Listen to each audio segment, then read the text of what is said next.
jangan salah fokus. Fokusnya itu kalau di kamera yang otomatis itu adalah wajah ya. Jadi kan ada tuh kalau kita foto langsung nyari wajah. Kalau orangnya geser, fokusnya geser. Jadi dia nggak pernah gagal. Nggak mungkin dia fokus ke wajah tiba-tiba ngambil sepatu gitu. Sepatunya pink misalnya. Nggak mungkin kan? Artinya hari ini kita bahas tentang fokus dalam mencari cinta. Fokus dalam mencari cinta. Salah fokus dalam mencari cinta itu mungkin maksudnya adalah kalau kita mencari cinta itu mungkin buat mencari kesenangan dunia saja. Coba kita belajar mencari cinta itu untuk ngedapatin akhirat. Menurut saya itu lebih true love, lebih endless love. Kenapa? Karena cinta yang paling endless itu adalah cinta yang dibawa sampai ke akhirat. Jadi cinta di dunia dan di akhirat. Tapi sebelum kita menemukan cinta-cinta apapun dalam hidup kita, coba kita belajar ngedapetin cinta Allah Subhanahu wa Ta'ala. Karena Allah lah yang pemilik segala cinta. Kalau Allah udah cinta kepada hambanya, maka Allah Subhanahu wa Ta'ala akan menitipkan rasa cinta di dalam hati semua hambanya untuk orang yang dia cintai. Kalau Allah cinta sama kita, Allah akan titipkan rasa cinta kepada semua makhluk agar mencintai kita. Tapi kalau Allah nggak cinta kepada seseorang, Allah cabut rasa cinta dari semua makhluk, sehingga nggak ada yang mencintai kita kecuali karena hawa nafsu. Jadi kalau kita pengen ngedapetin cinta sejati, cintailah dulu dan raih pula cinta pemilik hati, yaitu Allah Subhanahu wa Ta'ala. Jadi hari ini kita akan coba bahas tentang jangan salah fokus dalam mencari cinta. Oke, saya akan angkat kisah cinta Nabi Musa alaihissalam. Ada di surat apa teman-teman? Kisah cinta Nabi Musa. Nabi Musa pernah jatuh cinta? Pernah, kepada istrinya. Tahu nggak cerita Nabi Musa ketika pertama ketemu sama pasangannya, sama istrinya? Pernah baca kisah itu? Coba buka surat Al-Qasas, surat 28. Itu kisah cinta Nabi Musa alaihissalam. Surat Al-Qasas, surat Al-Qasas, surat 28 ayat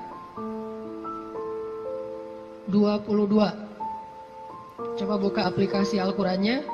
Surat Al-Qasas, surat 28 ayat 22. Saya akan baca dari ayat 22 sampai ayat 28.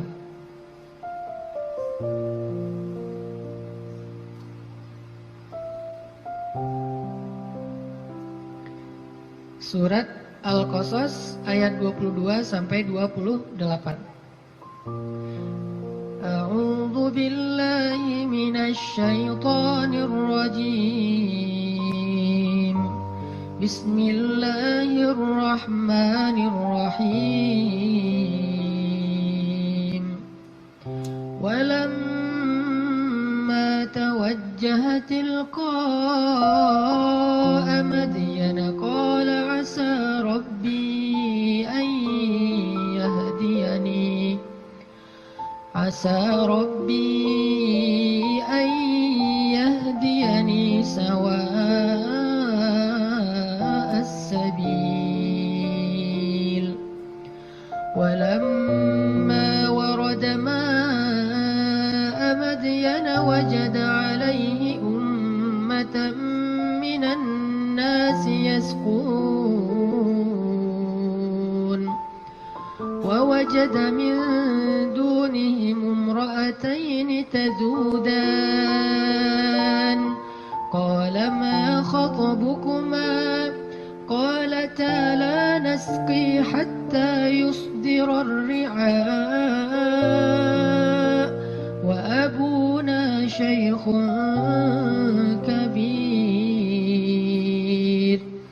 فسقى لهما ثم تولى إلى الظل فقال رب إني لما أنزلت إلي من خير فقير فجاءته إحداهما تمشي على استحياء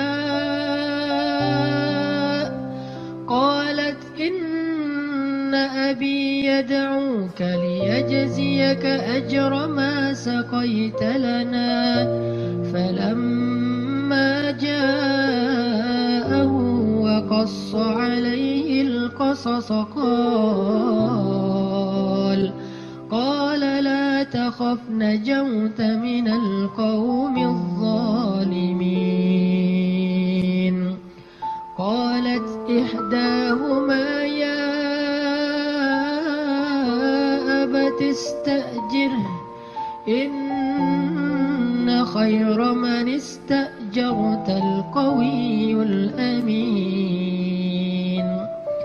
قال إني أريد أن أنكحك إحدى ابنتي هاتين على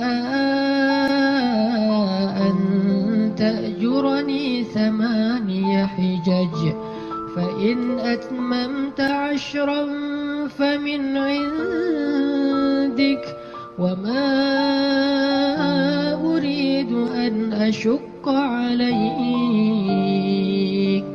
ستجدني إن شاء الله من الصالحين قال ذلك بيني وبينك أيما الأجلين قضيت فلا عدوان علي والله على ما نقول وكيل.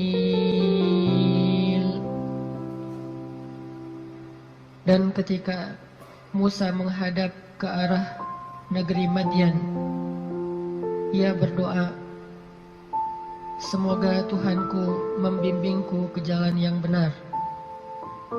Lalu saat ia sampai di sebuah sumber air di negeri Madian itu, ia menjumpai di sana sekumpulan orang yang sedang memberi minum kepada ternaknya. Dan ia melihat di belakang orang banyak itu 2 perempuan yang sedang menambat ternak mereka.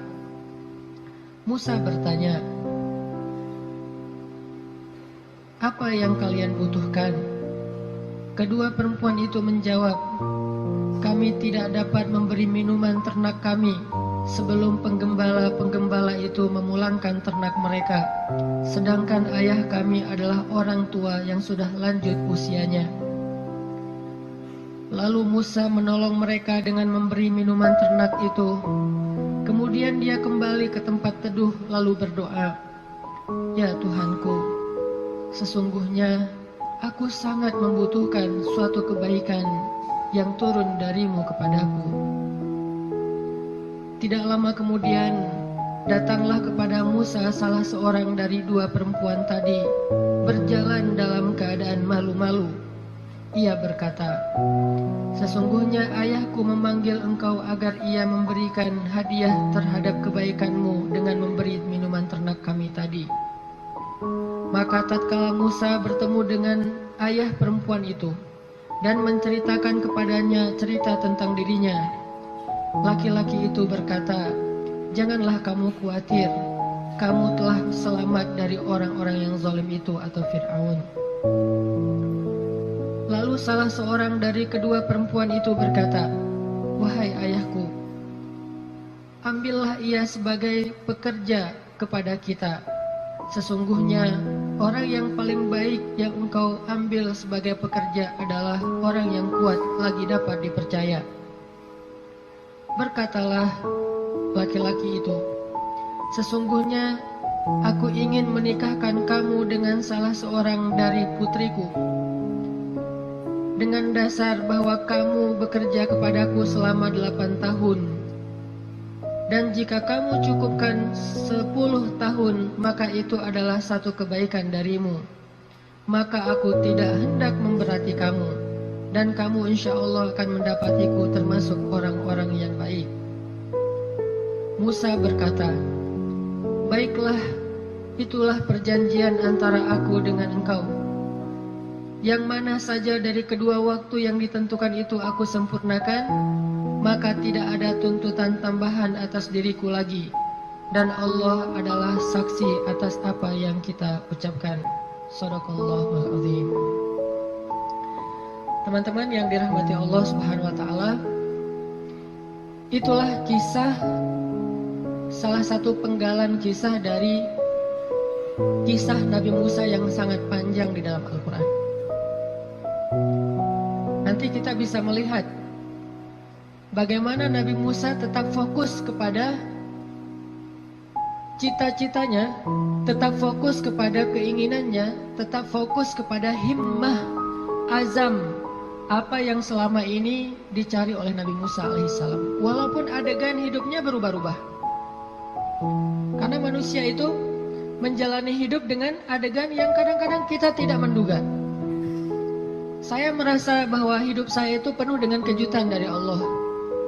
Saya orang Aceh asli, anak dari orang tua yang mungkin bukan orang kaya, tapi tiba-tiba Allah mentakdirkan saya kuliah di Mesir. Lalu pulang dari Mesir saya tinggal di Bandung. Sampai hari ini banyak adegan dalam hidup kita itu, banyak hal yang kita nggak pernah menduga. Adegan hidup bisa berubah, tetapi azam harus tetap ada di dalam diri kita, di dalam hati kita. Sehingga adegan-adegan yang kita alami, apakah itu adegan sekolah, belajar, adegan menikah, adegan bekerja, adegan berteman, semua adegan dalam hidup kita itu harusnya menjadi sebuah potensi, kekuatan, dan penyemangat buat kita mendapatkan apa yang sudah terazam dalam hati kita. Gak boleh cita-cita kita itu berubah gara-gara adegan berubah. Gak boleh harapan kita itu berubah gara-gara situasi berubah. Harusnya harapan kita itu kepada Allah Subhanahu wa taala tidak berubah sama sekali, walaupun hidup kita terus dinamis berubah-ubah sesuai dengan kondisi, tetapi harapannya tetap sama. Kayak ibarat tadi orang pengen nikah, udah aja fokus nikah. Kalau dia bekerja, niatnya bekerja supaya bisa mempersiapkan mahar yang layak buat calon kekasih. Apa mahar yang layak? Minimal mah 1 miliar, 1 villa, ya, mobil Alphard. Setuju yang di belakang?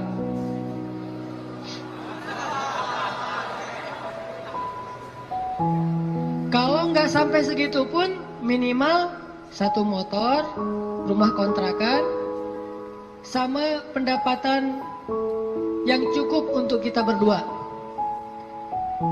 Yang saya sebut dengan cukup, kadang-kadang cukup itu lebih baik daripada lebih loh. Benar nggak? Cukup lebih baik daripada lebih.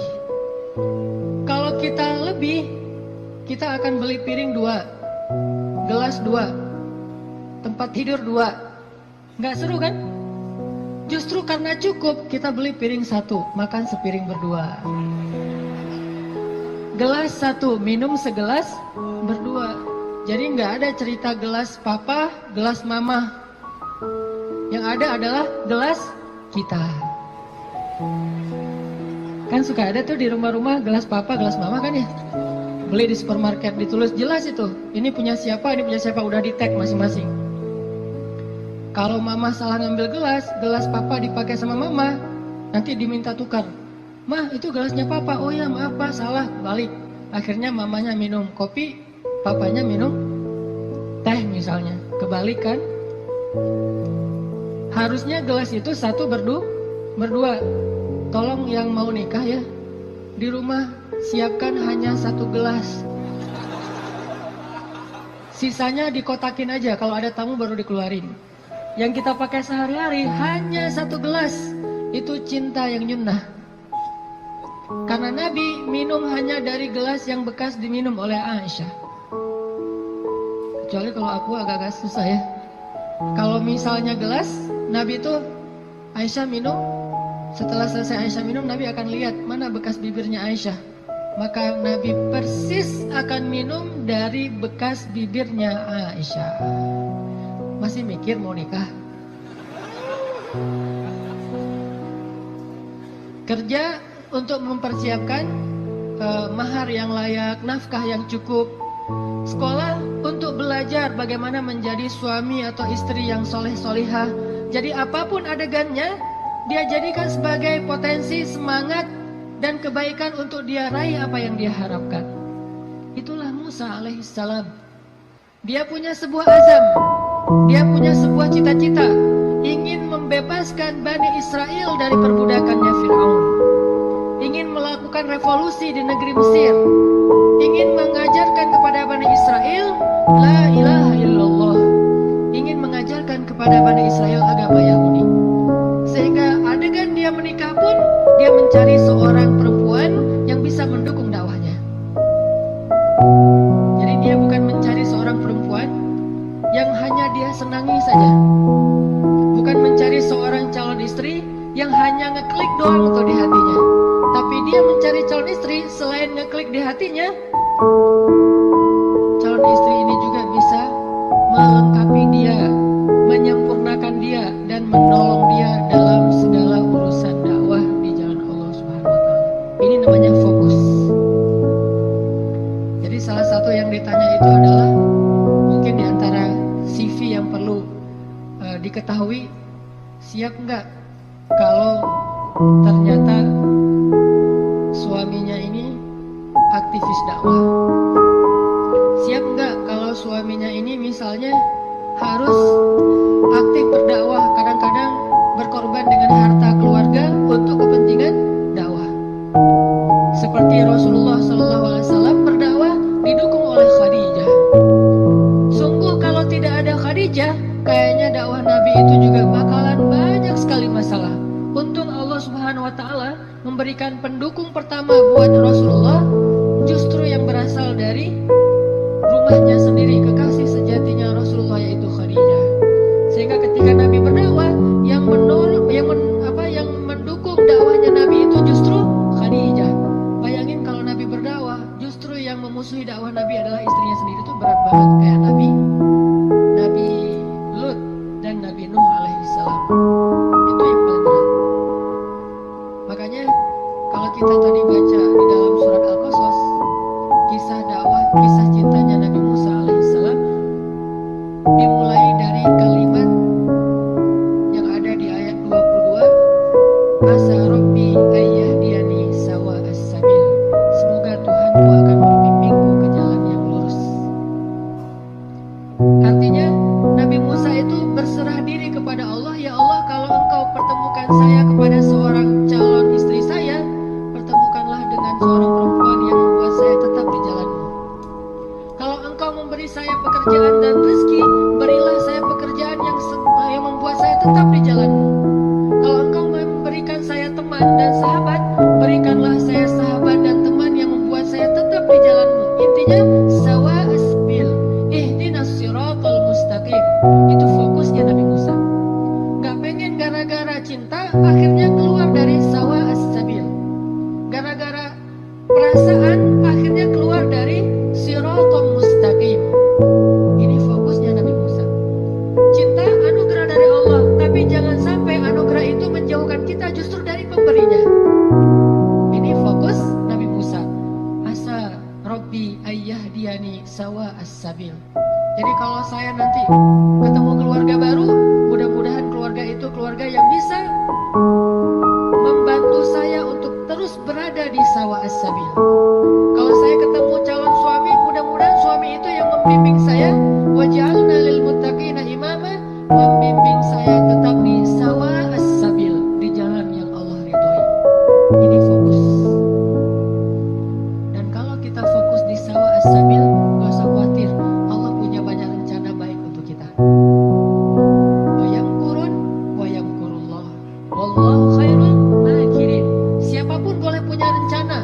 untuk